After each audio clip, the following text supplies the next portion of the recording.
וכי נפשי es Hashem.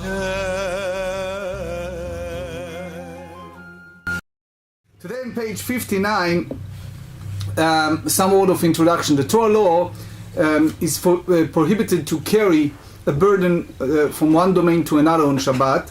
So the same way that we are not allowed by Torah law to carry from one domain to another, we are now focusing on issue of women. Since women have a special dress, have a special ornaments they carry, in our page and the following, we're going to discuss what and when, what's allowed and what's not allowed. We'll go to specific, and then we derive a lot of halachot from that. ולא בעיר של זהב. We have here two lines from the bottom of page 59. The Mishnah tells us that neither woman go out on Shabbat, public domain, with a Ir Shel Zahav, is city of gold, is a special ornament that have a description of Yerushalayim. There is a different opinion between Rashi and Tosfot. Rashi tells us, go back to the Mishnah. Rashi in the Mishnah 57a said, Kemin Nushka. Kemin Nushka, meaning according to Rashi, is some type of a tachshit ala beged, some ornament for beauty on a garment. They have, we call it in Hebrew, hatba'ah. They put a special on that garments. They have some type of abbreviation of the beauty of city of Jerusalem, and they carry it on their hand. Tosafot here, he hold that they put it on the metzach, on the foreheads, or like top of the foreheads for beauty. In those days, they used to do it for the bride and the groom. So what we understand so far, that it carry a special beauty, but a special ornament around either on the hand or on the forehead for women on Shabbat. So now we zoom in and we need to understand what's the problem with that. So the Gemara said, "My be'ir shel zahav." What exactly we speak here when we talk about ornament made out of gold? Rabba bar bar Chana amar Rabbi Yochanan, Yerushalayim de dahava. Rabbi bar Chana said that that's applied to the city of Yerushalayim, Jerusalem of gold. And the idea of Jerusalem of gold, it's not just the beautiful song that we sing. Jerusalem of gold, it's a very expensive garment, ornament that made most probably of gold. They have a city of gold, and they have this beauty of depiction of Jerusalem. The Israeli Museum in Jerusalem have some similar. I know that some stores over there in Israel, I saw last week that they carry, just out of curiosity, they have things like that. But in those days, especially in Babylon, this is Babylon Talmud, it's most probably carry a very expensive garment. So here we have the discussion. The Gemara asks a question: what's involved with this problem? What exactly involved with this issue of carrying this ornament? So we said here, we go to 59b, Kede'avad le Rabbi Akiva le Devithu. So let's wrap up so far what we understand. There is a Rashi and there is a Tosfot. Rashi hold that it's something that carry on the hand. Tosfot hold, he said here, ואף על גד אמרי לנתם בפולמוס של טיטוס גזרו על עטרות חתנים וכלות, האחה לא אסרו לה בשבת. אומר רבנו תם, דווקא לחתנים וכלות גזרו ולא שב בני אדם. So רבנו תם hold here in the Tosfot that that's apply only to bride and groom, and he said that it was at the time of the Titus, the destruction of the Beit HaMikdash, they put a decree, and that decree not apply to Shabbat, etc. Now, the background. What happened, we are now in 59b. The background of that is, upon the destruction of Beit HaMikdash, the Holy Temple in Jerusalem, the rabbis felt compelled since that time to incorporate in any and every simcha some type of sadness. Meaning, take for example, give me an example. When you have sadness in a simcha? Sadness in a simcha. When you see a bride and the groom, what is the highest moment? At the chuppah. What are you doing under the chuppah? That it said, the groom... breaking of the... breaking the glass. Mm-hmm. Why is breaking the glass? Because it's a reminder of the destruction of the temple. Excellent. So you see here, even at the time of the most highest moment of simcha, of happiness, we said it's not simcha shelema, it's not full of simcha, because remember the destruction of Beit HaMikdash. Hasidim, for example, Gera Hasidim, they lift up the head, the spodik, what the shtreimel, the Hasid carry, and they put some ashes and put it there under the kippah or under the spodik before they go to the chuppah. They go another step. But the point is, when you build a home, you always see it in a Jewish home, in observant Jewish home, a corner, unpainted corner, reminder of Jerusalem. We mention that in all of our prayer. It's always our simcha, our state of happiness, never completed, because we always remember that the temple is still not destroyed, it's not rebuilt. So the rabbi said it's a decree that is no such a thing a full simcha. So because of all of that, we have here a story of Rabbi Akiva that he did to his wife. Some background. The GEMARA tells us in Nedarim, Tractate Nedarim, 50, page 50 is a very famous Talmudic text about Kalba Savua. Kalba Savua was a very wealthy individual. His daughter went in love with a guy that was a shepherd, whose name is Akiva. And since Akiva was not educated and doesn't know Aleph Bet, and they decided to get married, he said, fine, you want to get married with him, but I'm disinheriting you from anything I have. So Rabbi Akiva, at that time was Akiva, a shepherd, he said to her when, one of the things happened, they slept in the field under which we call in our language hay or stalks, and it's hanging within her hairs, his wife Rachel. So Rabbi Akiva said to her, Akiva at that time said to her, if I have the money, I'll give you Jerusalem of gold. What does that mean, Jerusalem of gold? It was most probably the most very expensive ornament, either to hold the women hair or around the necks or body or hands. But he said to her, if I have the money, I'll give it to you. By the way, the Tosfot and the Rosh and others said that it happens.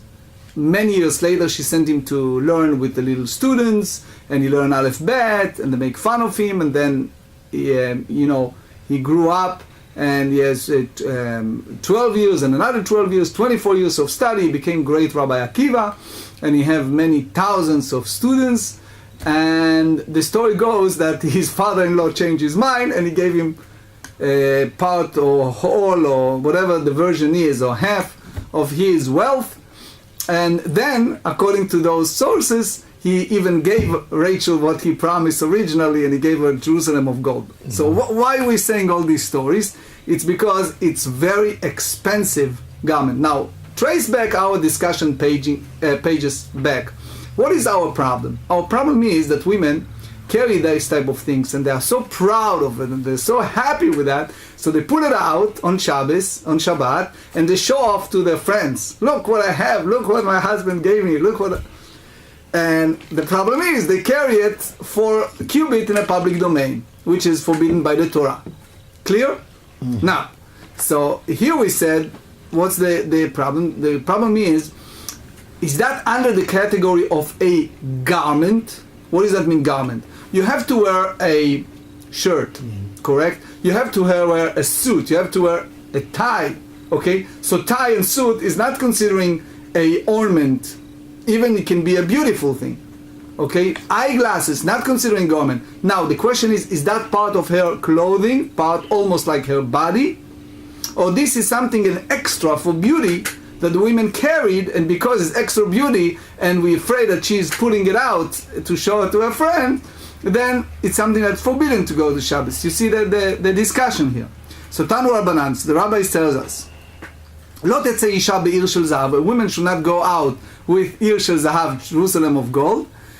Ve'im yatzta chayevet chatat. Divrei Rab Meir. Rab Meir hold that since carrying any garment on Shabbat is deoraita, it's a biblical, So he holds, since it's biblical, if she made a mistake, beshogeg, unintentional, and she carry it in a public domain, she needs to give, at the time of the Beit HaMikdash, time of the temple, a sin offering. Why? Because the Torah said you should not carry a garment on Shabbat when you don't have a roof, right? V'chachamim אומרים, לא תצא אם יעשתה פטורה. Chachamim is like a middle, you know, you are a mathematician, you know what, it's a middle point, you know, how do you call it in math? Oh, mean, average. Mean, thank you. Yep. So it's like in between. Rabbi Eliezer אומר, יוצא אישה בעיר של זהב לכתחילה. Rabbi Eliezer go to the extreme. The other extreme is extreme lenient, and he said it's not an issue. She can go out in public. So now, soon the Gemara elaborate on that, why the halacha according to the middle point, the mean point, according to the Chachamim. Rabbi Eliezer, his word, it's from the Mishnah in Tractate Talmud, that and he hold that that it's allowed for the first place. Why? He hold that, again, remember our discussion, if it's that considering a garment, a part of the clothing, or it's an ornament, something that they carry for beauty. Now, what's really the machloket? What's really the opinion here? Rabbi Meir savar ma'soihu. Rabbi Meir hold that it's considering a burden. Why? So Tosfot tells us because the women want to show their greatness, their wealth to their friends. So therefore, she shouldn't go out. And if she made it unintentional, so she needs to bring this sin offering. Pnei Yoshua elaborate on that. They said it's like she carry it on her hand, like she carry a bag. That's the status. Now, Rabbanan Savri, the sages, you remember the mean point, they said tachshitu. Tachshitu meaning is like an ornament.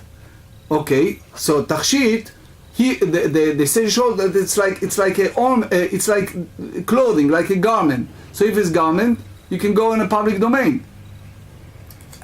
So why they said you shouldn't do it? So they said Dilma shalfa umechvayalo. Maybe she put it out of her body and showed to a friend. Ve'atala tuye, and she maybe carry 4 cubits in a public domain.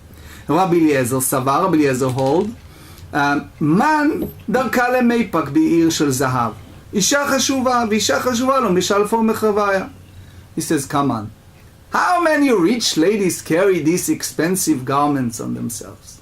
Soon you will see the discussion in GEMARA. Very few. You need to be very wealthy. Here again, you see indirectly the indigent, the poverty in Babylon at that time. Yes, it was a location called Mechoza that they have some money, but most of the places like city, like Nahada, soon you see very few, like 24, 18 women have those type of garments. He says, you're talking about the very few, extreme wealthy people that have this type of garment. Average person don't do that. And furthermore, he said, you tell me that this, let's use the word snobbish, okay, or this type of ladies, what are they going to do? They take off their garments and show to their friends for beauty, and carry. So he said that that's a little far. Now, even Rabbi Eliezer hold that as far as the Mishnah is concerned, that even a rich woman should not go out on Shabbat. Why? Because it's a concern, but the rabbis in general did not want to differentiate between women. In other words, they didn't want to show that there is a status in a society, that there are certain women carry certain garments, and we're making rules for them as a separate. So, because most of the women cannot afford this type. So, Tosfot here, the Matchil Man, he said that if they carry it, they don't. The expectation to take it off, it's very little. Now, the truth is, when I study it, I have some concern with that. Let me share with you, just digressing for a moment. The issue here, I didn't get the whole problem with all these specific garments they mentioned here. I saw later on the Rashash. Rashash is one of the commentators that usually is very succinct, is very abbreviated in his interpretation. And let me share with you just the abbreviation of the Rashash. Rashash said, the minute the sages put a decree, regardless to the circumstance, regardless to the level of wealth, it's changed the status to a masa, to a something that you carried, which is isur doraita, is forbidden by the Torah, and therefore he says, as long as we don't have the Beit HaMikdash, as long as we have this decree that we have to remember, because remember, who is Rabbi Akiva? Why are they using Rabbi Akiva in the first place? Rabbi Akiva is a symbol of the destruction. Why? Because if you look at the history of our people, Rabbi Akiva is the rabbi that lived during the era of the temple and during the time of the destruction of the temple. So he is the symbol of both the time of the existence of the temple and the time of destruction of the temple. So all of that, you see the connection between Jerusalem of gold, Rabbi Akiva, and Shabbat all together. Now, we're going from that to derive another point, which is just carrying some beautiful ornament on Shabbat. We're going to another one that's called kelila. What is kelila? So, after we have our discussion over going out in public domain on Shabbat with this garment, the GEMARA said that is a disputation between the Amoraim about kelila. Kelila, in the way that they try to say, it's some type of garments that women carry on the forehead that go from one ear to another ear. And they have some type of strings that made out of gold, or Rashi said it's a combination of gold and wool string, and they carry it this way. Now, Rav forbade, Shmuel allowed it. Now the Gemara restricted this type of the machloket. De anischa, if it's much expensive, it made out of either gold or silver, but anischa is come from the Hebrew root nesech, which means that hapesel natacharash is like made out of very expensive copper. Kule alma lo plige de asu. It's not even a question, regardless if it's Rav or Shmuel. They all say that it's very expensive one, and it therefore it's the fear that she may be carried in a 4 cubit in public apply. Ki plige, what type of klila they have a disputation. De arukta. The arukta in Hebrew meaning that it's made out of meshi or metal. What's the issue? Mar Savar, one, we're not sure which one because we assume that it's Rav. Anischa Kai, Anischa Ikar. What does that mean, Anischa Ikar? I'm sorry, the one that it's called the Arukta, it's woven, it's not metal, it's woven. Woven fabric inlaid with metal. So one Rav hold that this type of ornaments, the metal is primary element and is forbidden. And Umar Savar and Shmuel hold Arukta Ikar, that the woven fabric is primary elements and consequently it's permitted, because women show each other only important garments, only something that they really need to, sorry for my language, show off, right, to their friends. But other things, Rashi said, it's not something that they concern. Rav Ashi matne lekula. Now there's another avenue that Rav Ashi taught disagreement with lenient interpretation. He said the arukta, which means the woven one, the chule alma lo plig l'share. Everyone agrees that it is permitted to go out to public domain. Ki plige, what type of klila they disagree? De anischa. They disagree with the metal ornament. Mar Savar, Rav hold, Dil Mashal for Machvaya, because it's expensive ornament, she pull it out and show. Ve'at elatuye, and she may carry it in public domain. Umar Savar, Man darka lemeipak. What type of regular women go out with klila? They go out with such an expensive garment. Isha chashuva. We talk about very important woman that goes like that, very rare. Visha chashuva lo shalfa umechavaya. Come on, only important woman, an important woman does not remove ornament and show them to others. It's not for their. So here you see what Tosfot said here, and the Meiri hold. The big thing is, this is very rare to use that, and with that, how many going to do it? Now it's in addition. They said, Amar Rav Shmuel bar bar Chana le Rav Yosef beferush amart la mishmei de Rav Tli Lashari. Some word of introduction. Rav Yosef was one of the giant sages. Unfortunately, at the late part of his life, he forgot a lot of things.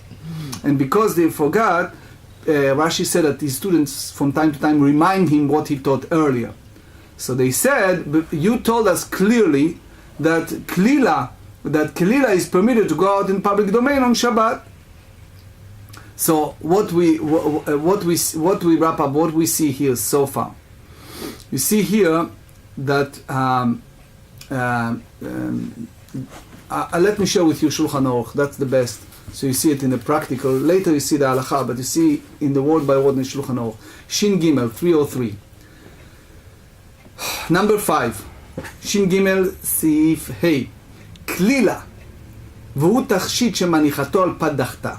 A woman may go out on Shabbat with klila, which is an ornament she places on her forehead that reaches from ear to ear and is fastened with bands suspended with it. Okay, that's the mechaber. She may do so regardless of whether it is made with pieces of gold strung on a string, or whether the pieces of gold are attached to a strip of cloth. That's the mechaber. Now, look what Mishnah Berurah add to that in Tetzain 16. The reason, I just translated from the Mishnah Berurah, from the book itself. The reason it is permitted is that only women of importance, that's basically our GEMARA, are accustomed to go with it, with this, and such women do not take off ornament to show. The poskim write that even a woman of importance may not go out wearing other ornaments that all women are accustomed to wear, for the sages did not make exceptions in their prohibitive decrees, and anything that prohibited to be taken out was prohibited for all alike, which means it's a general statement, all alike. Now, see my little problem with that. The previous halacha in Shulchan Aruch says something that looks like the opposite. In Dalet, in the 4, they said as follows. Lo tetzeh ke'ir shel za'av. That's the word of the mechaber, again the code. A woman may not go out on Shabbat, on Shabbos, with an ornament called ear that is made of gold. Rashi explains that it is a round ornament on which the likeness of the city of Jerusalem is depicted, and it is tongue like a protrusion of the middle by which it is attached to a garment. Rabbeinu Taim explains, remember the Tosfot, that it is a crown-like ornament for the head. So it looks like one, the opposite the other. I still looking at that. You see in Shulchan Aruch and Shin Gimel, they have some issue with that. But wrap up in short, you see here that they have the Yetzer Hara. What is the Yetzer Hara? Those few women that carry it, if you see the intention, the inclination, they use the word lechaverta. She show off to whom? Not to a stranger. She show off to her friends. Mm-hmm. She wants on Shabbos she go out and, you know, the Yetzer Hara tells her, Tar'i, show what you have, right? Mm-hmm. You know, it reminds me something. I'm just digressing for a second. I went once to a wedding, and my wife and I sitting there, one of those extreme ostentatious wedding. I was a little more than 5 years in Rabbi, New Jersey. So one of the wedding was in New York, in one of the most beautiful places. So to make it short, it was a shidduch between two rich people, but one was, like in our language, a billionaire, and one is just a simple millionaire. You know, it's a different status. So the wife sat with the Rebbetzin, with my wife, and doing the Sheva Brachas right after the wedding, she said to my wife, you know, look at my ears, my rings in the ears, you know, looks, whatever it is, made out of diamond and gold and something extremely expensive. So, so she said to my wife, you know, you're the Rebbetzin, I have to tell you the truth. I figure out I have to match them, you know, the way that, you know, nowadays, one of the things in the wedding, you see how the women dress and the other side dress, and they have a dress and they have the same colors and they have the same garments. It's nothing new, right? So they have to match up with the other party. So she tried to get those expensive earrings, but it's way above their budget what the other side taking. So she said she went to one of those fake places, like you get those fake Rolex, she gets those fake whatever, and she wear it.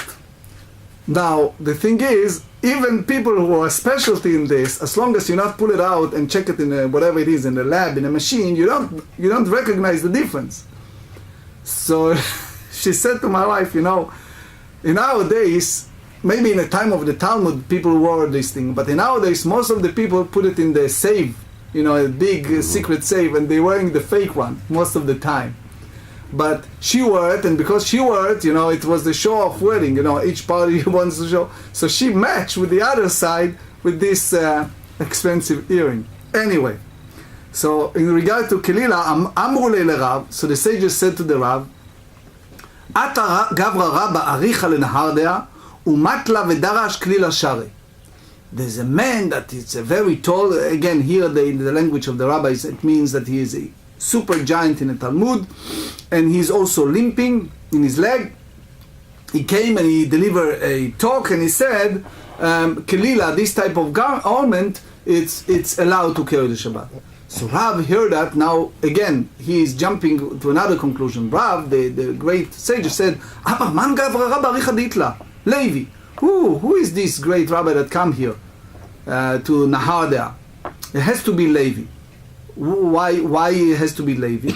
He said, so this is again, it's a Gemara in Sukkah, Nun Gimel 53. They said Rabban Shimon ben Gamliel was not only a giant sage, but it was also most probably very athletic.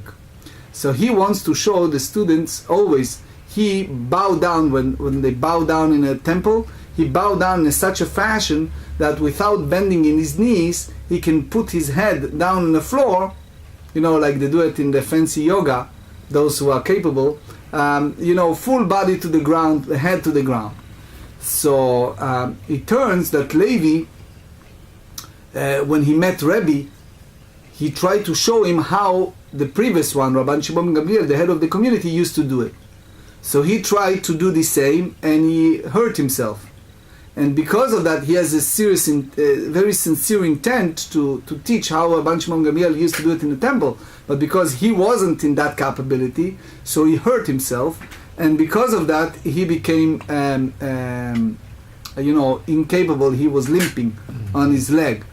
Now we go another deep subject with why he was, in a sense, not granted by God, or why he was punished, in a sense, to have this type of limping. Soon we go to that. Shma mina nach nafshei Rabbi Afas. So Rabbi understand that Rabbi Afas passed away. What's the story? So let's just read the text and then understand. V'yativ Rabbi Chanina bereisha v'lo ala v'leish nilevi lemeitav gabei v'kai le'acha. So the story is that Rabban Shimon Gamliel, the Gemara in Ketubot, in page Kuf Gimel 103, tells us that when Rabbi passed away, the sages came before him, and he already appointed people to be his successor. So as a president, he put his son Shimon, he made him the head of the rabbinic court. He's called Chacham, and Rabbi Hanina ben Chama, he made as the head of the yeshiva. Now, Rabbi Hanina ben Chama, the Talmud said, felt bad because it was another huge, giant scholar, was named as Rabbi Afas. So he said, I'm not going to take over the yeshiva, as long as Rabbi Afas alive, let him take over. Now, it's another thing we need to learn. There are certain rules when the rabbis, especially in those days, but in general, the rabbis and the students behave. There is certain decorum, where they're standing, where they are sitting, how he stands, how they interact. There are certain restrictions, certain rules. So Rabbi Hanina have an issue here. In one hand, he let Rabbi Afas leading the yeshiva. On the other hand, he didn't feel appropriate to sit like all the other students and listen to him, because he was either equal or even more learned than Rabbi Afas. So what happened with him, he walked out of the Beit HaMidrash, and most probably they built for him in a separate room, in a special chamber or special study room that he studied. Levi, who was again giant in that level, saw that he's by himself, so he left the Beit HaMidrash, he left the house of studies, and he studied Chavrusa, he studied as a study mate with great Rabbi Hanina. So Rabbi Hanina have Levi as a partner. So what we learn here, we learn that when Rabbi Afas passed away, Rabbi Hanina took over, and now Levi has no Chavrusa to study, so he left the yeshiva and he went to Babylon, because his Chavruta is now Rabbi Hanina, who is taking over after 2 years of leading of Rabbi Afas. Now, why I'm telling you all of this story? Because the Talmud described in Yerushalmi that Rabbi Afas was makpid, he was angry at that. That in one hand, they let him lead the yeshiva, on the other hand, he walked out of him and study outside. So because of that, some hold that Levi was punished, being disabled, limping, because what happened is he left the study of Rabbi Afas and he studied outside. Again, that's an opinion. So he said here, now we understand that that Levi come here because his Chavrusa is now Rosh Yeshiva, so he comes here. Now the Gemara asks another thing. You see how many things we derive by the way. V'dilma nach nafshe de Rabbi Hanina. Maybe you say the opposite way. Maybe Rabbi Hanina passed away. Rabbi Afes kedekai, and now Rabbi Afes took over, which means that he is continuing to lead the yeshiva. And because Rabbi Hanina passed away, it's his chalusa, it's his study mate, so he have nobody to learn, so he come here. So he said no. He said, Im ita de Rabbi Hanina shachiv, if you tell me that Rabbi Hanina passed away, Levi le Rabbi Afes mikaf ha so Levi will bind himself, subjugate himself to Rabbi Afas, and he will be his student. Now, he cannot leave Eretz Yisrael because Rabbi Hanina, his student, passed away. Vetu, and is another reason, the Rabbi Hanina lo sagale de lo malich. Because Rabbi Hanina was the head of the yeshiva in Eretz Yisrael. The ki hava kanaychen nafshe de Rabbi, because when the Rabbi passed away, Amar, before he died, he said, Hanina be Rabbi Chama yati b'rosh yeshiva. Hanina be Rabbi Chama will be the head of yeshiva. And because he refused it, Uchtiv b'u b'tzadikim, what is written about righteous people, they said in Iyov 22, V'tigzar omer v'yakom lach, when the righteous person make a statement, especially as he will, Hashem, God will follow that. So because he decreed, so it has to be that Rabbi Hanina head of yeshiva. So since Rabbi Afas was for short time, it has to be in this way. The Rash Levi Barnarde. Now we go to the main point. What Levi teach in Arda. Remember that we use the name. It means greatness without title. He said Klila Share. Women can go on Shabbat with Klila, with that ornament. Nafik 24 Klila mikula Nahardea. You see, for the entire large city of Nahardea, how many women that carry that? Only 24. What we derive from that? That it was a great poverty, right? The Charash Rabbi Avua Mechoza, remember we said Mechoza is a place there in Babylon, people have more money. Klila Shari, women can go that. V'tafku 18 klila mechad hamevoah. So it was one street, it's like one development in our language, in our time. One small location that they have that, and how many women? 18 women. Even that wealthy place was 18 women. So what we derive from that? That it's something that extremely expensive that women carry this Jerusalem of gold. And the klila also, something that's very expensive. Amar Rav Yehuda, Amar Rav Shmuel, Kamra Shari. So Rav Yehuda, name of Shmuel, said that precious gilded belt, it's called Kamra, you can, women is permitted to go out in public domain on Shabbat. Now, Rashi said in Horayot, in other, that it's also applied to men. What does that mean? Ika de amre de akaruta. So the some say that that's referring to akaruta, that the woven pravik that made with gold. V'amarav Safra mire de'ava talit muzhevet, that it's applied to a case of gilded cloak. So again, it means that there is a avnet, that there is a gartel, that is a belt that they carried, and it's something at the top of that made out of gold. So what's the issue? Is that considering a garment, a clothing, or not? There are some who said, or Yehuda hold, the anischa. The anischa meaning that it's a very expensive copper that made out of gold. Ve'amar Rav Safra midedehava avnet shel melachim. They said that the king of Israel, that that represented of the nation, carry it. So because we are considering sons of kings, so therefore he holds that we can carry that on outside on Shabbat. Amar Rav Nuna Rashi, Kamra ilavei hemeniya. Mai. So now we're going to ask a question. Since we talk about a masai, something that we carry as a extra around our body, so that allowed to go on Shabbat? You have a belt and you have something made out of gold. Is that considering a ornament, or is that considering a part of the garments? Amar le, Rav Ashi answered to Ravina, Trei hemnaye ka'amart. So you talk about one at the top of the other. So Rashi said here that you have two explanations. One he feels that is more correct. That is, one is called kamra, which is the fancy one, and one is called avnet, which is like the gartel, the regular belt. So the one at the top, it's considering masai, it's considering a burden, and even that is made out of beauty. The Mishnah Berurah said that it looks like an extra burden. And Tosfot hold that it's only when they carry one at the top of the other, but if you put it inside, it's fine.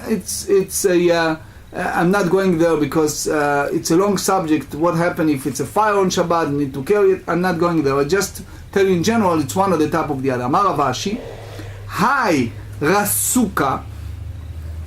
So Rav Ashi said this short cloak, I itlei mefrachatia sharavi lo asir. If he has a short straps with each to tie it, is permitted to go out, and if not, it's prohibited. So again, what does that mean? The big thing is that it's putting in the body in order to hold an example. Velo bekatla. So the Gemara said that the Mishnah women may not go out on Shabbat with katna. What does that mean? My katla? They said menakta pare, which means menakta pare. It's like a nose rings. So either the way that Rashi tells us, it's like a how do you call it? These garments, apron. That they apron. Thank you. Mm-hmm. That they made out of gold, but it's in a. You remember several pages we talk about the beauty that they put around the neck, that they tightened. So here it's coming out from the neck up to the heart, and they basically collect all the leftover food when they eat. You know. And because it's made so beautiful, it's considering as a garment. Tosfot said that it's to collect all the leftover foods, but some say that it's like half a moon that they put it for modesty purpose to hold it in the chest area. Now, the Mishnah said nezamim, that the woman should not go out with nezamim. Nizamim is like, they said nizmei ha'af. Nizmei ha'af is a nose rings. So in other words, ear, it's fine for women because usually the hair covered. And we don't concern that she take it off and show it to her friends. But Rashi said, in the Bua Matchim nizmei ha'af, aval nizmei ha'ozen, but those ear, that the women mutarim lechatchila, you're allowed to do it at the first place. Why? The tricha le'milta mishlaf. It's a big to do for them to, you see, to pull it out from the ear and to take it out, right? Because they cover the ear with all kind of things. So the Shulchan Aruch in Shin Gimel, again, in Seif Chet, in 8 said, Lo tetzeh benizmei ha'af, a woman may not go out on Shabbat with the nose ring, but she may go out with earring. Now the Rema, he says, this is permitted because her ears are kept covered, right? In a locally where it's customary for women to bear the ears, it is forbidden to go out, which is earring is not usually left permanently. But you see in the Rema that it is allowed because usually it's covered. Anyway, ולא תצא בטבעת שאין עליה חותם. Women should not go out with a ring that doesn't have a chotam. They have some type of seal. יש עליה חותם, חייבת. But if she went by mistake with this type of ring that carry this seal, so she need to bring a sin offering.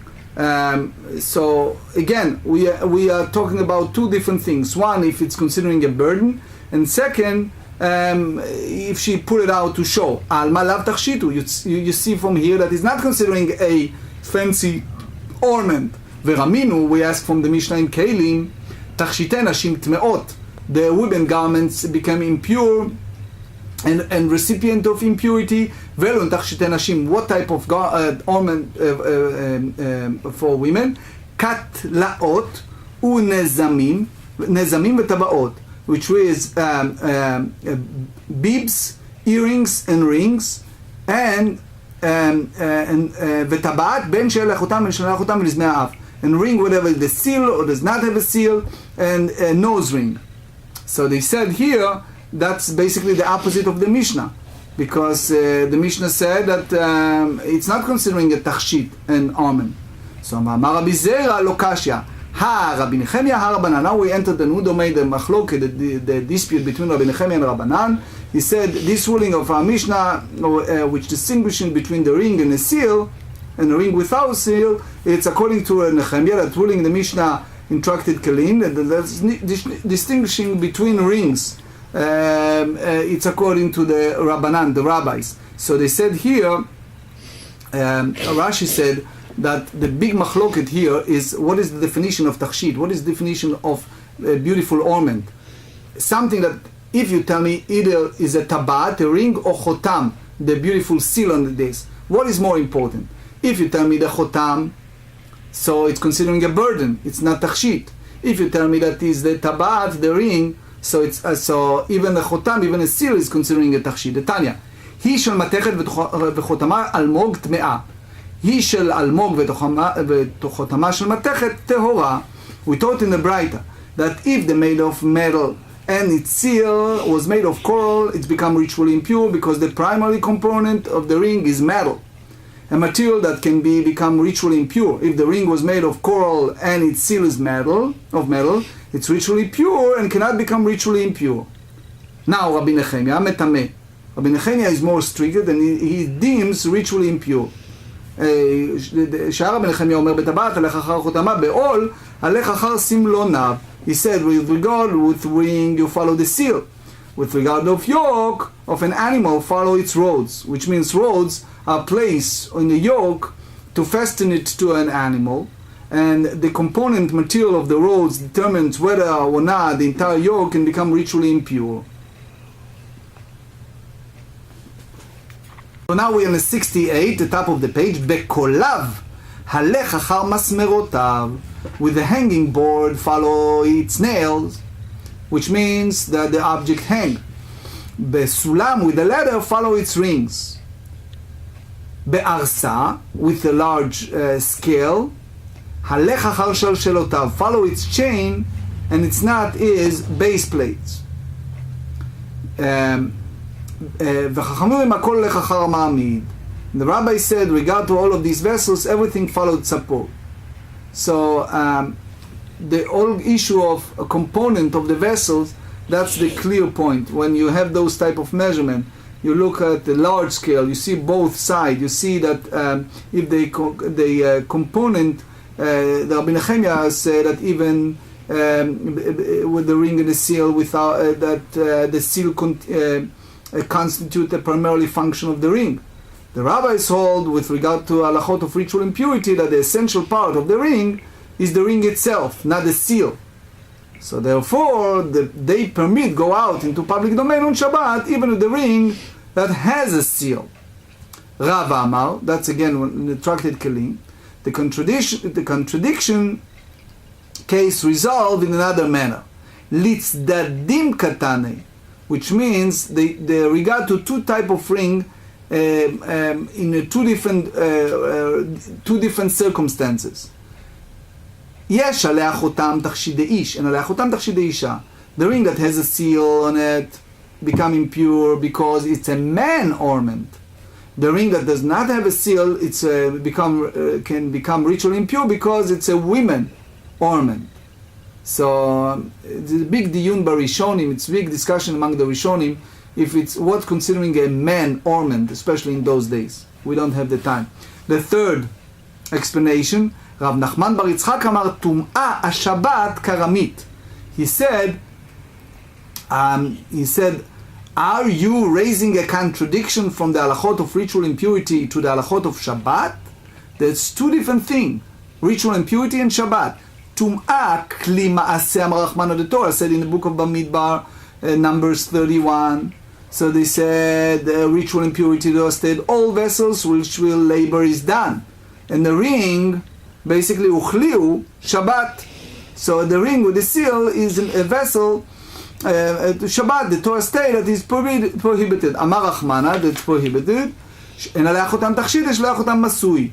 So due to the fact that it's burdened, therefore, in a case that there is not a seal on it, it is an ornament and may be worn the public domain. In a case that there is a seal, the burden may not be worn. So you see, here the Tosfot HaRosh said that that this seal changed the beauty. It's mekalkel et hanoid. It changed the beauty of the seal.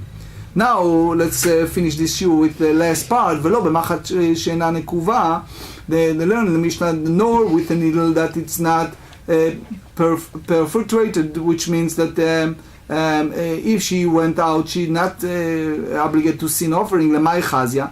They said, what's the use for this type of needles suited? So they said, Amar Rav Yosef, O'il ve'isha ogeret ba'asara. Rav Yosef said that women gathered the hair and pins it to her hairnet, which is in a special needle. She hold all this hair together.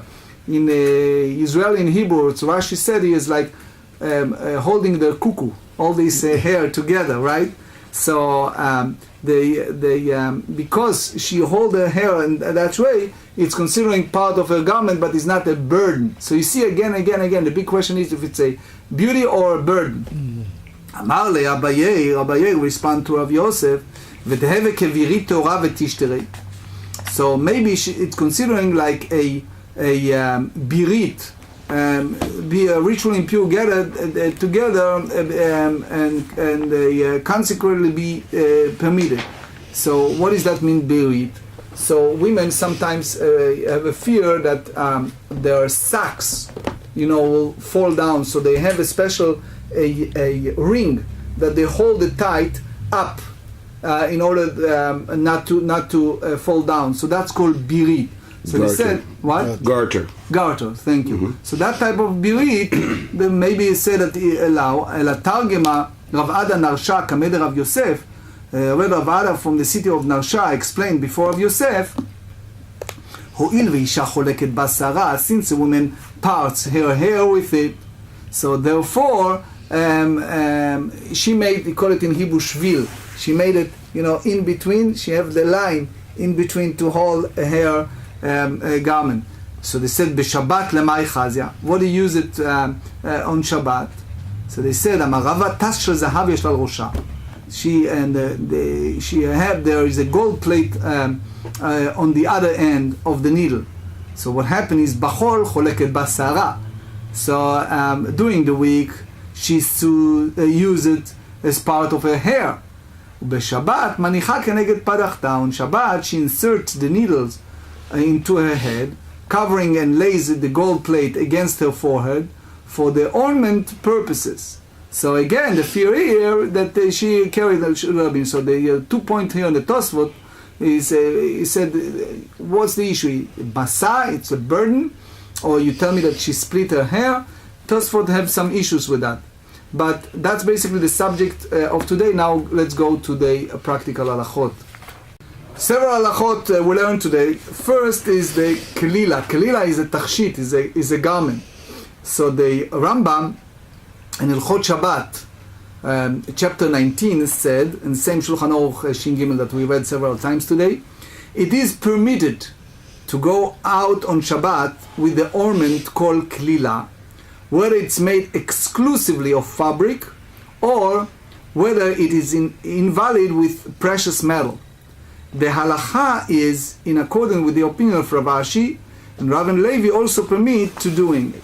Now, remember, we learn also about Jerusalem of gold, and now we're talking about different one that most probably less expensive but still expensive. So, for example, we learn the kamra. What is kamra? It's a gilded belt. According to the second version of the statement in the GEMARA, it is permitted to go out with belt inlaid with the silver and gold on Shabbat. Trei hemnaye. So the Shulchan Aruch said in 301, he said 2 belts. Some authorities permit wearing 2 sashes, one over the other, with no garment between them, and some, like the Ramah, prohibit doing so. The basis of the dispute is the meaning of Rav Ashi's statement, 2 belt, you said. The commentaries disagree whether meant it is obviously permitted or obviously prohibited. Ratsuka, how about the short cloak? If a short white cloak has straps, it is permitted to wear it into the public domain on Shabbat. If not, it's prohibited. Again, remember that it's all garments for beauty. Nizmea af, a nose ring. Nowadays they go back to that business. I went to the airport, I saw too many people with that nose rings. A woman may not go out into a public domain on Shabbat with nose rings because she might remove them to show her friends. However, she may go out with earring. That is a standard practice in that place, that it's covered with earring with her hair, because it's cover her, so it's in a way fine. We learn also about velo b'machat she'ena nekuva. It is prohibited for women to go out on Shabbat with a perforated needle, which is, again, if she utilizes this needle to strengthen the knots on her hair, is permitted. That's what Rav Yosef said. So again, the big question, remember, if it's a burden, if it's something that she's going to take out to show, or is something that is really part of her clothing and she needs it for her clothing. So now, like question people ask, what about fancy watch?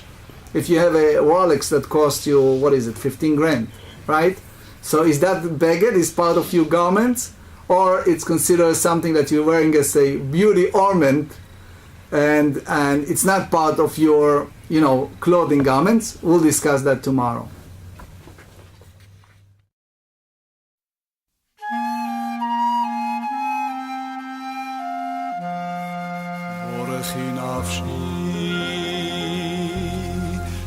es Hashem